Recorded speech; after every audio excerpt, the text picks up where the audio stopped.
என்னென்ன விஷயங்கள்லாம் இன்னும் கேட்டீங்க? போகும்போது வாசல்ல வந்து டாடா காட்டணும். அடுத்தது நம்ம வீட்டுக்கு வரும்போது கரெக்டாக அந்த டைம் பார்த்து நிற்கணும் வாசல்ல.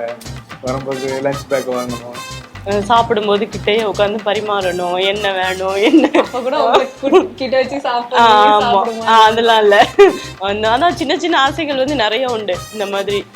அதுக்கு காரணம் இன்னொன்னு என்னன்னா வந்து அவங்க அம்மா அப்பா கூட அதிகமா இல்ல, வெளியில இருந்ததுனால அந்த இது வந்து அவங்களுக்கு இப்பவுமே இருக்கு. அதுதான் அது எதிர்பார்த்தது. அவங்க சாப்பிட சொல்றது கரெக்டா அந்த டைம் ஆன உடனே அவங்க சாப்பிட சொல்லுவாங்க.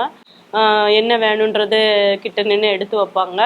அதே மாதிரி சாப்பிட்டு முடிச்ச உடனே கை கழுவ கொண்டு போய் தண்ணி கொடுப்பாங்க. இது எல்லாமே நான் வாட்ச் பண்ணியிருக்கேன். அதனால அதே தான் அப்படி அவங்க வந்து என்கிட்ட எதிர்பார்த்தாங்க நான் பண்ணணும் அப்படி சொல்லிட்டு. எனக்கு என்னன்னா நம்மளும் வேலை செய்யறோம் தானே, நம்மளும் வீட்டுல சும்மா இல்லை, நம்மளும் வேலை பார்க்குறோம், அதெல்லாம் சின்ன வேலை தானே.